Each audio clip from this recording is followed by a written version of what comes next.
Well, good morning everyone, and welcome back to Piccadilly Sidings. As you can see, there's not a lot happened. The filler is still drying. I don't know how long it's going to take, but I don't want to rush it and I don't want to spoil it, so I'm not going to take any risks. But what I am going to do today, as you just saw from the title, is focus on the bridges and the tunnels. So I'm now going to start developing a fascia to go on that. Now, the method I'm going to use isn't the simplest method, I should say. And yes, I could go out and buy some plastic card, but as I've said before, I'm trying to save on the pennies at the moment. It's so easy to go out and spend, and then find I've got absolutely nothing to live on. So I'm not going to do that, I'm afraid. So what I am going to do is, yeah, you've guessed it, I'm going to cut out all the bricks and stick them on individually, one at a time. Right, I thought I'd show you what I'm doing. As you can see, I've done a reasonable amount so far. It's not perfect, particularly in this area here, but I'm starting to get the idea of what I'm doing now. Just in the same way as if any of you have got real bricklaying experience, you have to make sure that the lines are straight, and you put string lines up to help you to get them straight. Well, I'm not going to do that on this occasion. What I am going to do is put the ruler in. So I'm going to put the next line in, and so you can get the idea. Now, I'm going to put a little dab of glue just there, and I'm going to mount in 2 bricks. I've got a half brick there already, so I'm going to put in a full brick like that, and then put another full brick next to it. So I've got 2, just like that, trying to get them as straight as I can. And then at the other end, again, the same thing.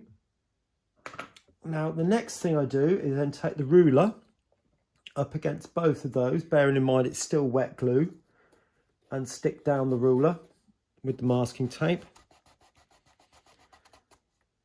Okay, and then I can fold that back accordingly. You'll have to forgive me for this next bit, because I didn't realise that a lot of this is completely out of shot and you couldn't see what I'm doing. But what I have done is put glue at either end of the bridge and then place 2 bricks at either end, enough to put the ruler against, so that the course of bricks ends up straight and level. I'm then placing them on with the scalpel next to each other, leaving a tiny gap, but lining them up to the courses above to make sure that everything, as far as possible, is straight. But I'm making some bricks a little bit narrower, some a little bit wider, some slightly shorter, to create those gaps and awkward bits that used to be in the oldie worldy type brickwork. Okay. So you might be thinking, well, how did I go about making the bricks pretty much the same? They're not identical by any means, and I didn't want them to be, but more or less. What I did was I made a couple of jigs for this. So the first one is a piece of 2mm grey board, and then I had another piece of card over the top with an overhang, as you can see there. Okay, then what you do, and I'll show you on this in a minute, but if you imagine this ruler is the piece of card, you put it so that the edge is like that, and then that gives you a place then to put your rule. So let me demonstrate that. So what I did was I put the rule on there like that. I slid it up to the other end and adjust it. So I'm pushing this way. So I'm pushing into the card with the jig that way, but also pushing the ruler that way, if that makes sense. So I'm pushing the 2 together, but up against the ridge of the card. By doing that, then sliding it up and down, that then gives you the space, and I'm not going to actually cut this, but then to cut a strip just like that, and that will be pretty much identical on most occasions. Okay, there are going to be some variations, obviously. Then what I did then was I used 5 strips. Now I just happen to have these left over, and then I made another jig, which is this. Now this has got 2 settings on it, something for something completely different, but then I set that to 5mm from there to there. Okay, and I just made this right angle so I can put the pieces in and put that sort of up against, so I can push against something whilst pushing down on the knife. I also put that little bit in there because what I was finding is some of the strands were drifting off. So that just helps confine the strands within that given area there. So even if some of them do go off at a slight angle, they're not going to go off for very much. I'll demonstrate that. Put that in the camera shot so you can see. Hopefully that's clear. So I put the pieces in there like that, hold that down, and then I cut against the edge just there. Like that.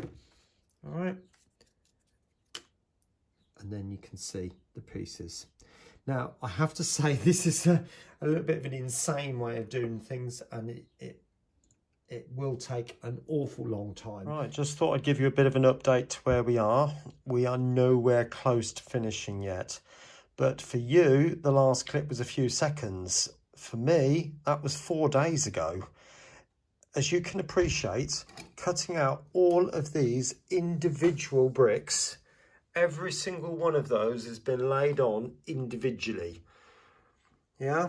Now, you might be thinking, well, hang on a minute, you've left these big gaps down the side. Well, there's no point in putting it in for the banking coming in, is there? I mean, to do each of those, I'd be looking an hour for either side of that. So I'm really not going to bother. Right, so I'm ready to start putting these bits on down the side and going around the arches. Now, I've cut this strip here, and it is 10mm and then 7. Because I'm just following the Metcalfe measurements, to be honest with you, and then it's an alternating. So I'm going to cut them into little segments, 5mm high, and then literally just wrap them around in alternate directions all the way around.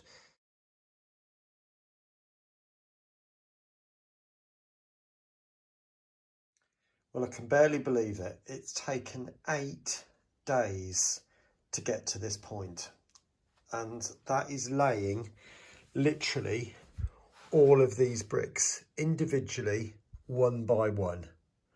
This unit on its own, believe it or not, took 4 days to do that, and that has taken me 2 days to do that. It's not, this has all got to be wrapped round. They tuck round but tuck into the lining, which is inside there, as you can see. That's all bricks inside there. So when it's all painted up, it will be glued so that it looks like part of the same thing. So like this is then the coins go round the corner, like, and they will too. Okay, finally on to the painting now, and you can't imagine how relieved I am to get to this stage. It's just taken so long, and I've gone completely stir crazy with seeing what seems to be thousands and thousands of those little bits of paper, but that's the way it is. Now, I'm using 4 different colours for this. Obviously, we've got a grey here, a pale neutral grey as it's called there, raw umber and burnt umber. But this is the Hobbycraft version of burnt umber. But when you look at the two, that one is that one, and this one is that one. But I can see a slight difference in those. They do look, they are close, but they're not. This one seems more yellowy, and that one's more reddy, in my eyes anyway. But it doesn't matter, we can use it all. Now, all I'm doing here now is literally just slapping on the different colours, very patchy, very randomly at this stage. It will be weathered, so I'm not going to worry. Now, the secret, I think, this is to make sure that you clear all the grout lines. You do not want any paint filling up the grout lines at this stage. Right, that's finally done. So you can see, if you look very carefully, you can see the very patchy nature of the brickwork. But the next stage is to now start colouring individual bricks. Now, you might think this is going to start looking a bit like a pizza, and initially it will, but it's all part of the strategy, so don't worry. Now, you can use any colours you like, really, but I'm just going to use some of that, which is brown violet, dark rubber, and orange brown. And I've got some desert yellow there, and some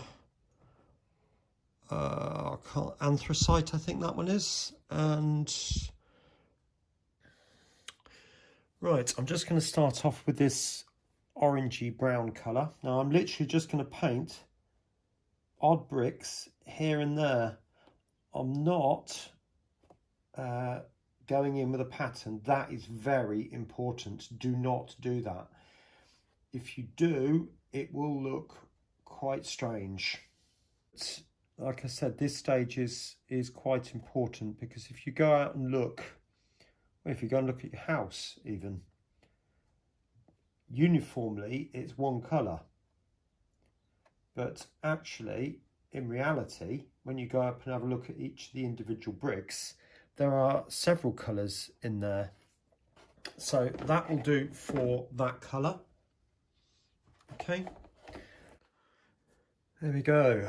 I just thought I'd show you some of the other parts that I've been doing as well. So there's the bridge, the tunnel at the other end with the wing walls, both of those. These are just two of the platform edges. The other two are actually on the layout. But again, all at the similar stages. And you can see I've not gone overboard.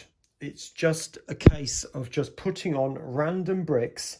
If you do too many, it will look like a pizza and it will start to lose the overall colour, which is not what I want to do. Okay, now I'm using this stuff. Lots of brands are available, but this stage is critical because this is make or break. If this goes wrong, the whole thing's wrecked. Okay, so what I'm going to do is I've got a little pot of water just there, and I'm literally just going to put my finger in and take out an amount. Only, oh, bring both fingers up, only a small amount. And if you do a small amount at a time and rub it in, you can see the effect it's going to bring. All right, so I'll just keep going with that. Certain bits of it going really, really white, because I am going to white parts of it up with the salting effect. But I do want to try and get as much of the filler into the mortar lines as I possibly can, without rubbing it too much. Right, next stage. You might look at that and think, oh my life, that looks awful. All the bricks have lost their colour. Worry not. Now, I have ordered some new varnish, but I'm literally down to the dregs on what I've got left. So I'm just going to put a tiny little bit on the end of the brush and just brush it over. And try and get it to go right into the nooks and crevices. Now you can see it's darkening up the bricks already. So I'm not putting a lot on, but just a little bit. Now, when we go in with the Nuln Oil in a minute, we're going to darken down these edges around the outside and down here around the sides there. And that will start to give the thing some gravity, if you like. Right, welcome back. Now, that's what I'm going to use, the Nuln Oil. Now, I must say, you put this on to highlight the details. Now, if I put that on all over, it will just turn the whole thing black. Yeah, you might see some of the grout lines, but all the grout lines will be black and the bricks will just turn a dirty brown colour. So I'm not going to do that, but what I am going to do is go around the edges that should be dark. So, for example, around the top there, like that, and then smooth it in. You see? That edge disappears. So literally just going around the edge like that and smooth it in. So I'm not putting a lot on, but a little bit. But you can also notice, actually, I didn't realise this, that the bricks are darkening down a little bit. I didn't think they would. I thought all the mortar would go a pale, dark colour. Okay, we're not far off now. As you can see, I've been around all the edges, down the sides here, underneath here, all the areas where there was a build-up of filler, a bit like this really. but at the end of the day that's going to be covered, so I haven't bothered to do that. But I don't want to highlight something with a white